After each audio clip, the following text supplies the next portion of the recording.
Okay, my people, how we doing? Don Bernard here. So I'm looking to do videos Monday through Friday. So that means Monday, Tuesday, Wednesday, Thursday, Friday, I will be posting videos every day, basically, except for the weekends. That is my plan right now. I just know that it's been a long time, and when I first started doing YouTube videos, wow, 7 years ago now, talking about 2007, so 7.5 years ago. It's amazing. I was basically posting every day, and life happens. You have your hiatuses in life, and I've gone through a lot of growth, expansion, and challenges throughout the years, and I just know that in this past year, there's a lot that occurred for me in life, and a lot of wisdom has come to me, and there's going to be a lot I want to share. And I also feel that I don't want to say owe it, but you guys have supported me. Some of you guys have been watching me since 2007 when I first started, and I just really feel like I want to continue to support you in your journey as much as you support me, and I deeply appreciate all of the time that you've spent with me, and I'm glad that for some of you my words and my videos have changed you. Some of the emails I've gotten over the years of how something I've said, sometimes somebody may say, what you've given me today was exactly what I needed to hear. And that always makes me feel like the universe is using me as a conduit for the greater message of love and wisdom and expansion that we all need. So thank you. Thank you again to all my viewers and to my new viewers.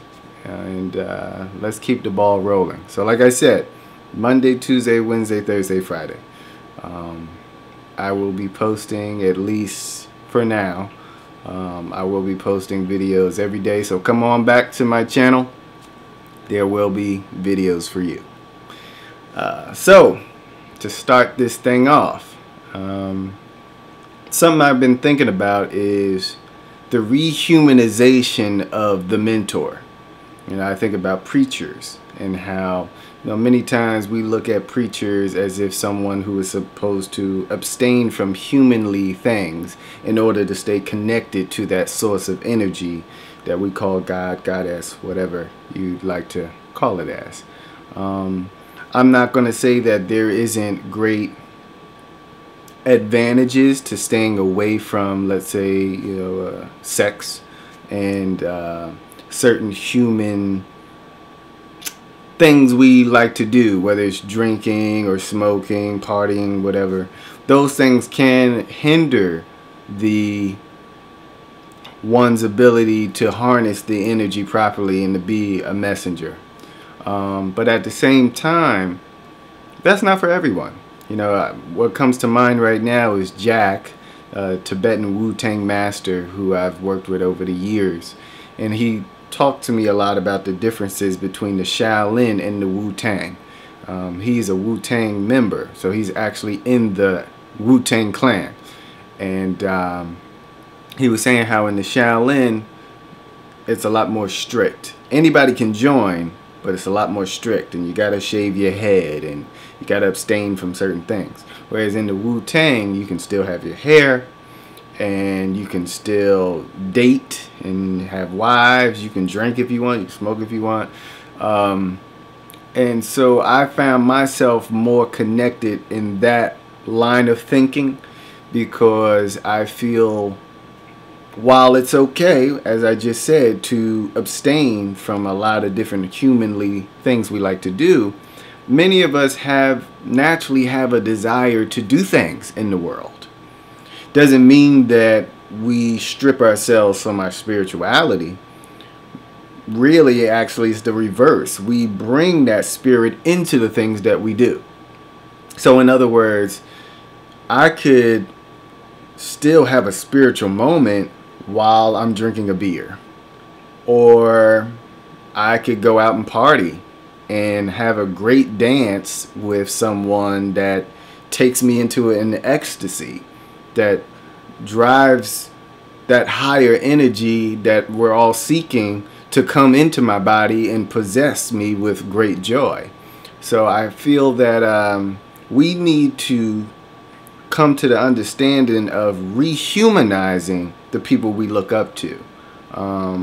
You know, there's times where I may have someone say to me like, "Oh, Don, like you can't actually have a bad day." You know, like when is Don ever stressed? I get stressed, okay? My mentors, I'm sure, get stressed too, okay? Many times people will look up to a guru, right? As if the guru isn't a human being. The guru can never be stressed. But yes, the guru gets stressed. The guru gets tired. The guru gets hungry. Maybe the guru gets cranky sometime. And there's nothing wrong with that. And I think this mentality comes from, I can't say exactly where it started, but I definitely feel it's related to some of the religious aspects of our thinking.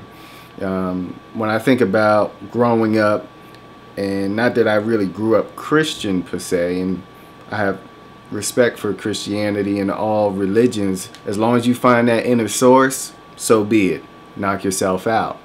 But at the same time, I feel some people get this idea that the goddess and God of our understanding can't crack a joke. You know, can't get out of this serious tone of thou shall this be whatever. And I think that's why we have this almost, disconnection between spirit and matter. Because we're always feeling like spirit needs to be this super pure, beyond physical thing. And then that's why we feel bad for the physical, very human things we do. And so I think the call to oneness still is one that's ongoing. It's a continuum and a conversation we need to continue to have, because it's important for us to feel okay with who we are. It's important for us to feel that oneness of all that is and not feel so disconnected, not to experience so much duality in things, and know that we're all extensions of that same energy all the time. Physical energy together, complete. Peace.